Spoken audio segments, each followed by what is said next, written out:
Hello and welcome back to your therapy guide. I'm Dr. Yadegarfard, and today we're talking about two ideas that are often misunderstood, often resisted, and sometimes quietly feared in therapy: self-compassion and acceptance.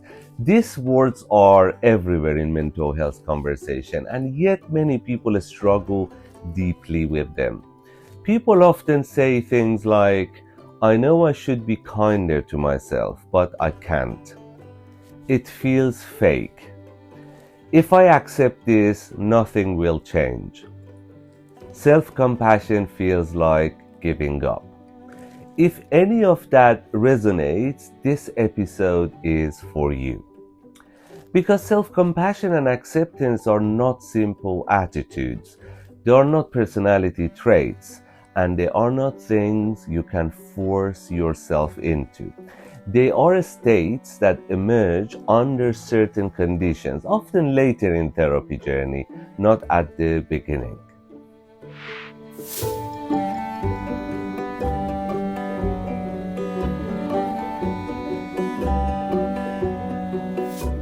In therapy, acceptance and self compassion are often talked about together, not because they are the same thing, but because they work on two different struggles that usually happen at the same time. Acceptance helps us stop fighting what is happening.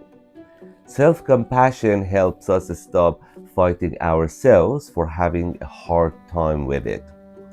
Most people are doing both at once, battling their situation and attacking themselves for not handling it better. That's why these two are paired in therapy.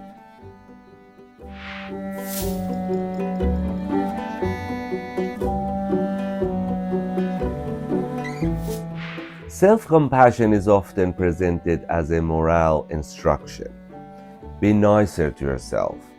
Stop being so hard on yourself.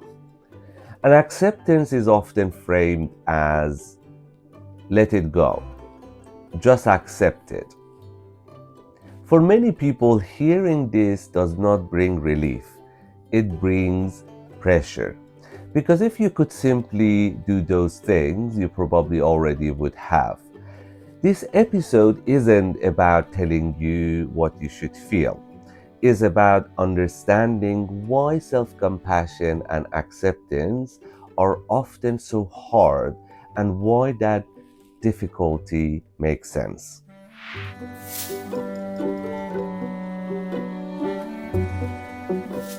Resistance to self-compassion is not a failure. It's very often a form of protection. For many people, being hard on themselves has served a purpose.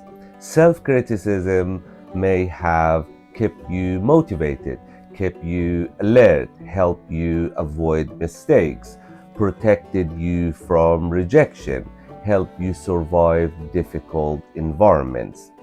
In some contexts, kindness toward yourself wasn't safe. It may have felt indulgent, risky, or even dangerous. So, when therapy introduces the idea of self compassion, your nervous system may respond with, it doesn't feel right. If I soften, I lose control. If I'm compassionate, I'll become lazy. Those reactions are not signs you're doing therapy wrong. They are signs that effort and pressure once kept you safe.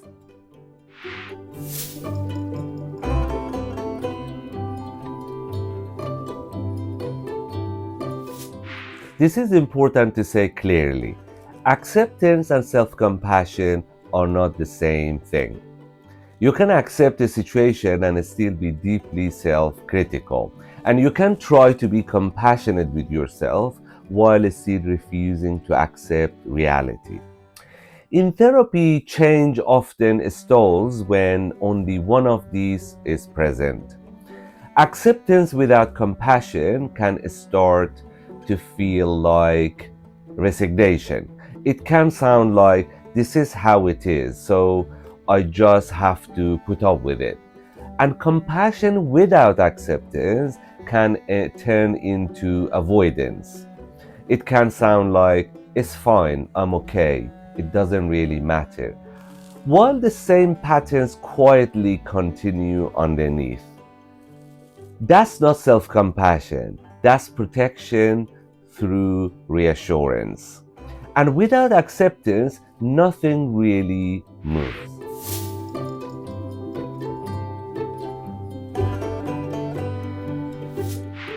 Self compassion is not something you do to yourself on command. You cannot instruct a threatened nervous system to feel kind. When people try to force compassion, it often becomes intellectual reassurance, hollow positive statements, or another standard they feel they're failing to meet. That's why many people say, I understand the idea, but I don't feel it. And that honestly matters. Because self compassion is not a cognitive decision, it is a regulatory state.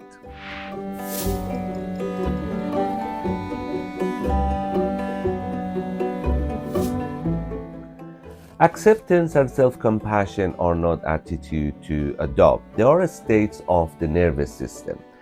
Acceptance reduces resistance to reality. Self compassion reduces internal threat and shame. When resistance drops but shame stays high, people collapse. When shame drops but resistance stays high, people stay stuck. Sustainable change usually requires both soften at the same time. When this happens, threat lowers, capacity increases, and flexibility becomes possible.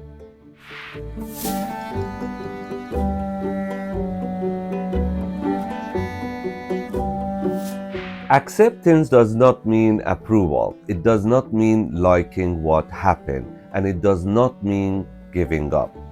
In therapy, acceptance means acknowledging what is happening right now without fighting it internally. Many people suffer on two levels: the difficulty itself and the reaction to having the difficulty. For example, feeling anxious and criticizing yourself for it, feeling low and telling yourself you shouldn't feel this way, struggling to change and blaming yourself for not changing faster. Acceptance doesn't remove the difficulty, it removes the extra layer of suffering created by internal resistance. That frees energy for change.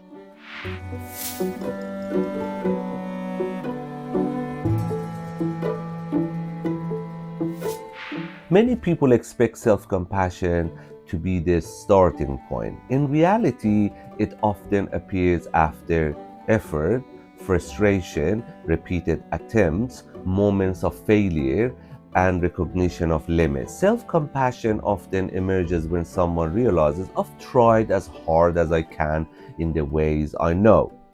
That moment isn't weakness, it's honesty. And honesty creates a space.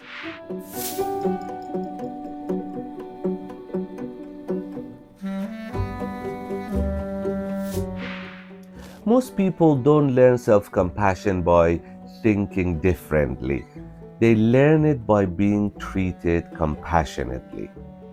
In therapy, your effort is recognized, your struggle is understood, your setbacks are not punished, your pace is respected. Over time, this experience becomes internalized, not because you force it, but because your nervous system learned a new pattern.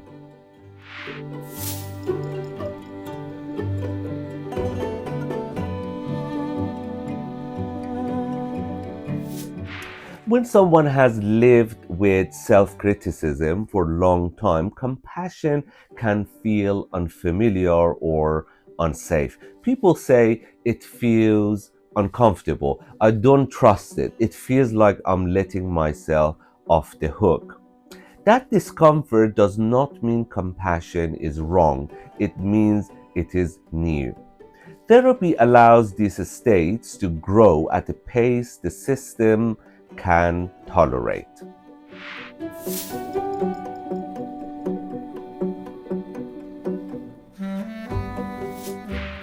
common fear is if I stop being hard on myself, I'll stop trying.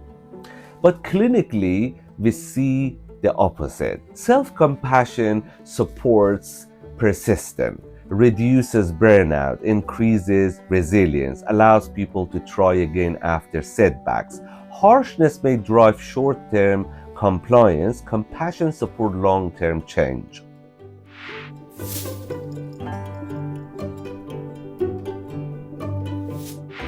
Acceptance helps you stop fighting what is happening. Self-compassion helps you stop fighting yourself. If you're struggling with acceptance, it may be because compassion isn't available yet. If you're struggling with self-compassion, it may be because reality still feels too threatening to accept. Before we finish, I want to leave you with this. Self-compassion and acceptance are not about giving up on change. They are often what allow change to continue when effort alone has reached its limit.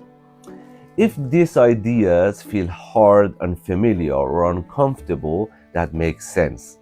They tend to arrive when your system is ready, not when you demand them.